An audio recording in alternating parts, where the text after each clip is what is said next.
ममता बनर्जी की पार्टी से बागी हुए सांसदों की, जिनकी अब खबरें आ रही हैं कि वो एनसीपीआई में विलय कर सकते हैं। आप सोचिए कि एनसीपीआई वो पॉलिटिकल पार्टी है जिसको कोई नहीं जानता था पश्चिम बंगाल में, लेकिन आज की डेट में कैसे पश्चिम बंगाल में केंद्र बिंदु बन गई है, आपको पूरी जानकारी रिपोर्ट में देते हैं। राजनीति में कब क्या हो जाए ये कोई नहीं जान सकता। कौन किसके खेमे में चला जाए, कौन किसका दामन पकड़ ले, ये कोई नहीं बता सकता। और पश्चिम बंगाल की राजनीति भी इससे अलग नहीं है।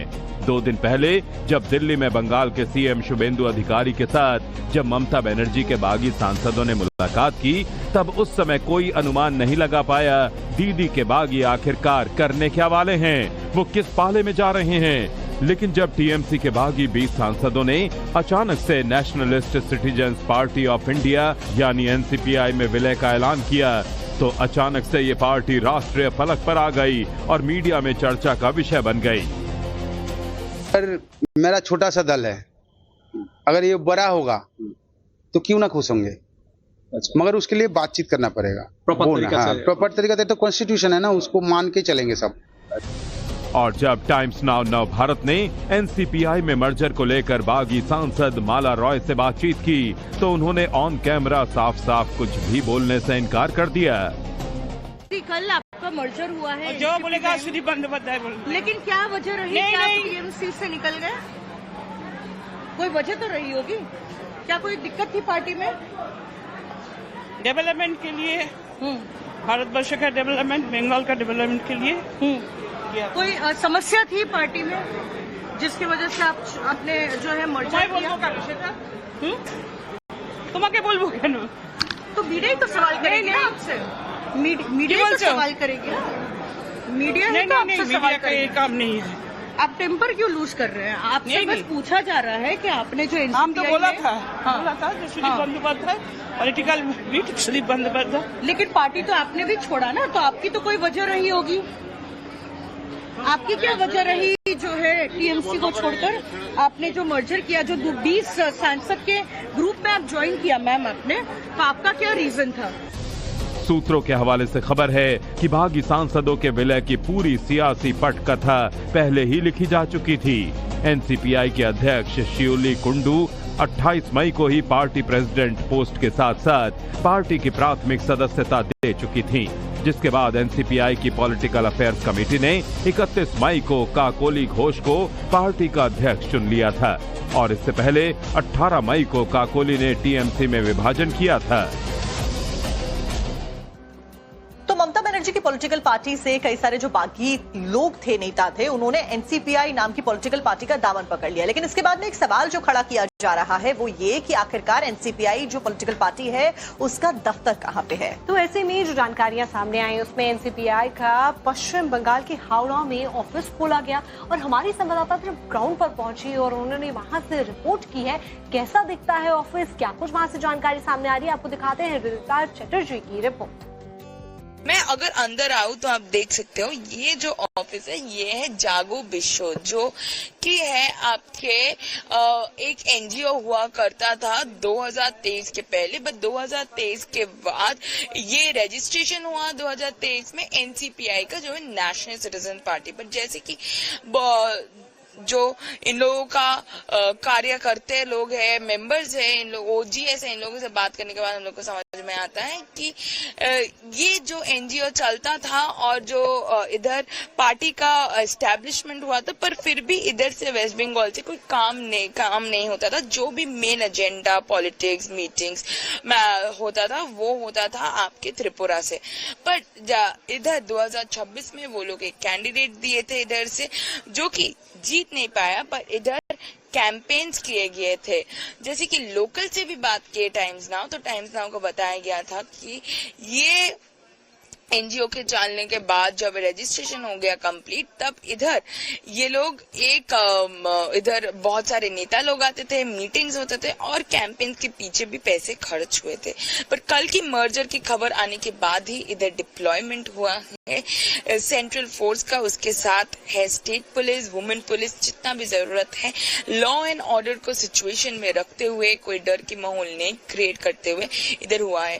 पर अभी टेस्ट ऑफ टाइम यही है कि क्या होगा इसके बाद, क्या मर्जर होगा, क्योंकि कार्यकर्ता लोग जो बोल रहे हैं कि अभी तक प्रेसिडेंट से ही बात हुआ है, जो कि है शिवली कुंडू, किसी और से बात नहीं हुआ है, और जब तक बात नहीं होगा तब तक कोई अग्रीमेंट में नहीं आएगा कि ये जो 20 तृणमूल कांग्रेस की रेबल एमपी है वो लोग को पार्टी एनसीपीआई की तरफ से मेंबर्स के तौर से अलाउ किए जा रहे हैं कि नहीं।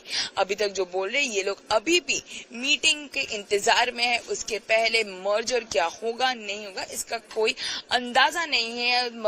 पार्टी के जो और कार्यकर्ता लोग हैं ये लोग ये भी बता रहे हैं कि 30 दिन के टाइम दिया गया है स्पीकर के तौर से, तो उसको मेंटेन करेंगे वो लोग, और टेस्ट ऑफ टाइम में अब पता चलेगा क्या होगा नेक्स्ट और क्या होगा। अभी मैं रीता चैटर्जी, मेरा कैमरा पर्सन अर्नब सिंगोरॉय के साथ हावड़ा से टाइम्स ऑफ भारत के लिए।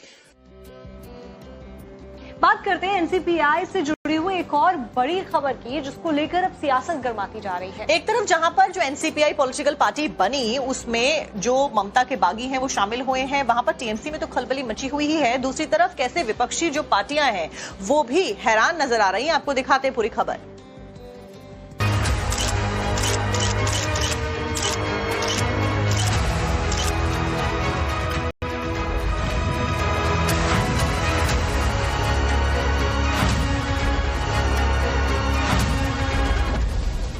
फूट तो ममता बनर्जी की पार्टी में हुई है, लेकिन इसकी सियासी बेचैनी कांग्रेस समेत कई विपक्षी पार्टियों में दिख रही है। और बीजेपी के खिलाफ मोर्चा खोलते हुए बीजेपी के विरोधियों ने लामबंदी शुरू कर दी है। कांग्रेस ने तो बीजेपी पर तानाशाही और विपक्ष की आवाज दबाने का आरोप लगा दिया। ये कानून है, उस कानून का सरासर उल्लंघन है। ये बीजेपी देश के अंदर सबको खत्म करना चाहती है। बीजेपी चाहती है तानाशाही हो, कोई विपक्ष के अंदर आवाज न बचे। उसी के रास्ते के ऊपर बीजेपी चल रही है। आरजेडी ने भी कांग्रेस के सुर में सुर मिलाया और बीजेपी पर लोकतांत्रिक व्यवस्था को कमजोर करने का आरोप लगा दिया। इस पार्टी का नाम आपने कल से पहले सुना था क्या? या देश के किसी व्यक्ति ने, सिवाय उस दल के जो निर्माता थे? ये हमारे लोकतंत्र के लिए अवसाद का क्षण है। यकीन मानिए, ये तौर तरीके अगर सामान्य हो गए तो लोकतंत्र कहाँ का भाई। पहले सुनते थे पार्टियां टूटती थी वगैरह वगैरह, ये हमेशा से होता रहा। लेकिन एक नॉन एंटिटी पार्टी में 20 सांसद, जिस पार्टी को चुनाव लड़ने पर 2 विधानसभा चुनाव में 800 वोट मिला था, उसको रातों रात 20 सांसद मिल गए। टूट तो टीएमसी में हुई है, तो भला पार्टी इस मुद्दे पर चुप कैसे रहती? कांग्रेस और आरजेडी की तरह ही टीएमसी ने बीजेपी पर गंभीर सवाल खड़े किए। जाना चाहता है एनडीए में, बात कर रहा है बीजेपी के साथ, जा रहा है बीजेपी लीडर्स के घर में और ज्वाइन कर रहा है दूसरे किसी पार्टी का, जिसका बारे में हम लोगों का किसी का भी डिटेल जानकारी नहीं है। तो असली पॉइंट ऐसा है, भाजपा उनको नहीं लिया, दरवाजा बंद। ऐसे मेहमान है, आइए लेकिन अंदर मत, दूसरे किराया का घर दे देता हूं, वहां पर रहिए। चौतरफा हमले के बाद जवाब बीजेपी की तरफ से भी आया। आरोपों पर पलटवार करने के लिए खुद पश्चिम बंगाल के मंत्री उमेश रॉय सामने आए। आप याद करिए वो दिन जिस दिन कांग्रेस को तोड़कर ममता बनर्जी ने तृणमूल बनाया था। जो दूसरों का घर तोड़ते हैं उनका घर टूटना तय है। न्यूटन का तीसरा नियम सबके ऊपर लागू होता है। ममता बनर्जी ने जिस तरीके से कांग्रेस को तोड़कर अपनी पार्टी बनाई थी, आज उनकी गलत नीतियों के कारण उनके ही पार्टी के विधायक उनको छोड़कर अलग हो रहे हैं। सांसदों ने तो नई पार्टी बना ली है और ये जो विधायक हैं, ये विधायक भी इनके साथ टिकने वाले नहीं। हम लोगों ने बहुत पहले ही कहा था कि आने वाले समय में एक दिन ऐसा आएगा जब ममता बनर्जी उनका भतीजा छोड़कर उनके साथ कोई खड़ा नहीं होगा। वो सारा का सारा बात सच हो रहा है।